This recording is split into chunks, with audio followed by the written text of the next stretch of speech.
राम मंदिर चंदा चोरी मामले में एसआईटी रिपोर्ट आने के बाद राम जन्मभूमि में कार्यभार संभालने वाले ट्रस्ट के कुल 8 लोगों को गिरफ्तार किया गया है और पुलिस रिमांड में उनसे पूछताछ की जा रही है।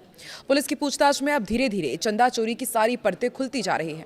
अब ट्रस्ट के सदस्य और आरोपी अविनाश शुक्ला ने बड़ा खुलासा किया है और पुलिस को बड़ी जानकारी दी कि कैसे पैसों का हेरफेर होता था और फिर किस तरीके से पैसे का बंटवारा किया जाता था। नमस्कार, मैं हूं आकांक्षा और आप देख रहे हैं न्यूज़ 18 का डिजिटल प्लेटफॉर्म। अयोध्या राम मंदिर चंदा चोरी मामले में बड़ा खुलासा हुआ है। आरोपी अविनाश शुक्ला ने बड़ा खुलासा करते हुए बताया कि पैसों का हेरफेर कहां होता था और फिर कैसे इन पैसों को आपस में बांटा जाता था। उसने बताया कि 14 कोसी परिक्रमा मार्ग के निकट पैसों का बंदरबाट होता था। मास्टरमाइंड अविनाश शुक्ला ने पुलिस को वो जगह भी दिखाई जिस स्थल पर पैसों का बंटवारा होता था। इसके अलावा अविनाश शुक्ला ने पुलिस को बताया कि यहाँ कुछ कीमती वस्तुएं छिपाकर भी रखी गई हैं, जिसके बाद पुलिस ने यहाँ जांच शुरू की है। जांच में पुलिस को कीमती वस्तुएं रिकवर भी हुई, जिसके बाद चंदा चोरी के इस केस ने एक नया मोड़ ले लिया है। पुलिस पूछताछ में आरोपियों ने अपना कबूलनामा दे दिया है। सभी 8 आरोपी 14 कोसी परिक्रमा मार्ग के पास आते थे। अविनाश शुक्ला की ब्रेजा कार भी पुलिस के पास मौजूद है, जिसमें चंदा चोरी के तमाम साक्ष्य मौजूद हैं। पुलिस ने अविनाश शुक्ला के द्वारा बताई जगह से सभी सबूत इकट्ठा कर लिए हैं और अब इसके आधार पर केस को आगे बढ़ाया जाएगा। राम मंदिर चढ़ावा चोरी मामले में एसआईटी की जांच में अविनाश शुक्ला का भी नाम शामिल था। पड़ताल में पता चला कि अविनाश पहले प्रतापगढ़ में पानी बेचता था, लेकिन काम के सिलसिले में वो अयोध्या आया और यहां उसे श्री राम मंदिर जन्मभूमि मंदिर में दान राशि के गणना केंद्र में नौकरी मिल गई। पुलिस ने जब उसके घर से तलाशी ली तो करीब 20,39,000 रुपए और 1,121 अमेरिकी डॉलर भी मिले हैं। अविनाश शुक्ला, लवकुश मिश्रा, अनुकल्प मिश्रा, मनीष कुमार यादव, करुणेश पांडे, रमाशंकर मिश्रा, रामशंकर यादव उर्फ टिन्नू यादव और सुभाष श्रीवास्तव पुलिस की गिरफ्त में है। लगातार जांच पड़ताल चल रही है, पूछताछ भी जारी है। अब गिरफ्तार आरोपियों के मोबाइल फोन ने कई अहम राज उगले हैं। पता चला है कि आरोपियों के बीच में रकम बंटवारे को लेकर व्हाट्सएप पर चैट भी हुई थी। यहां तक कि यह भी खुलासा हुआ है कि राम मंदिर में व्हील चेयर चलाने वाले चालक भी कोई मासूम नहीं है, बल्कि उनके पास भी बड़ी संपत्ति है।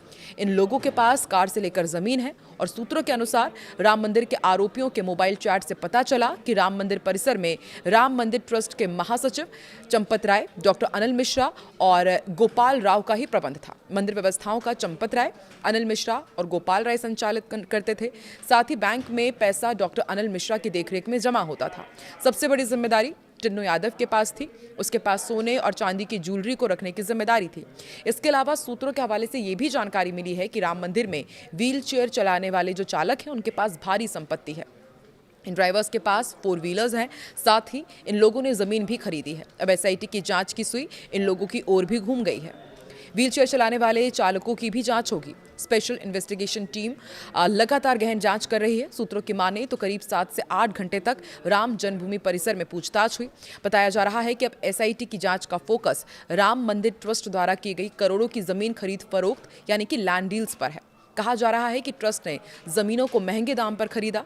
इसी को लेकर अब रिकॉर्ड खंगाला जा रहा है। वहीं राम मंदिर ट्रस्ट के विशेष आमंत्रित सदस्य गोपाल राव से भी पूछताछ की गई।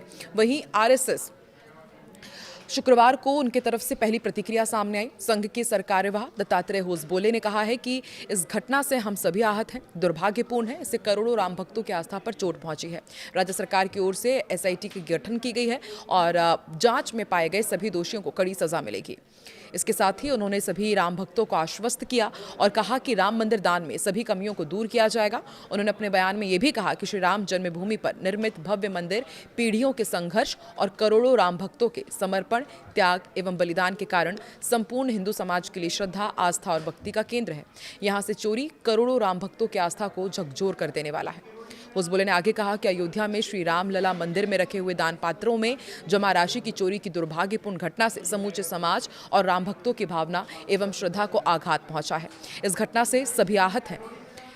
क्षेत्र न्यास के आग्रह पूर्वक निवेदन पर उत्तर प्रदेश सरकार ने एसआईटी का गठन किया और उन्होंने इसकी तारीफ भी की। जांच में जो दोषी पाए जाएंगे उन्हें कठोर दंड हो सुनिश्चित करना आवश्यक है। होसबोले ने आगे कहा कि वो ये भी मांग करते हैं कि समुचित वित्तीय प्रबंधन, सुचारू संचालन के लिए निर्दोष, पारदर्शी व्यवस्थाओं एवं शुद्धता और पवित्रता से परिपूर्ण धार्मिकता से ओतप्रोत वातावरण के द्वारा श्री राम जन्मभूमि तीर्थ क्षेत्र न्यास हिंदू समाज की आस्था एवं विश्वास को सुदृढ़ बनाए रखेगा। आरएसएस संपूर्ण हिंदू समाज से भी आह्वान करता है कि इस कठिन क्षण में वो आवश्यक धैर्य और संयम का परिचय दें और इस दुर्भाग्यपूर्ण घटना का लाभ उठाकर हिंदू विरोधी, राष्ट्र विरोधी शक्तियों के हिंदू धर्म एवं समाज को बदनाम करने के षड्यंत्रों को विफल करें। आरएसएस की पहली प्रतिक्रिया लगातार विपक्ष का हमलावर होना और उसके साथ ही जो आरएसएस ने कहा है कि इस तरह की दुर्भाग्यपूर्ण घटना का लाभ किसी हिंदू विरोधी या फिर राष्ट्र विरोधी शक्तियों को ना उठाने दे। तो क्या आपको क्या लगता है कि वाकई हिंदू विरोधी या राष्ट्र विरोधी शक्तियां इस तरह के मामले का दुरुपयोग कर रही हैं और आखिर अब जांच का दायरा कितना आगे बढ़ेगा और क्या आने वाले दिनों में जो बड़ी मछलियां हैं क्या उन पर भी एक्शन लिया जाएगा? कमेंट सेक्शन पर अपनी प्रतिक्रिया जरूर दें।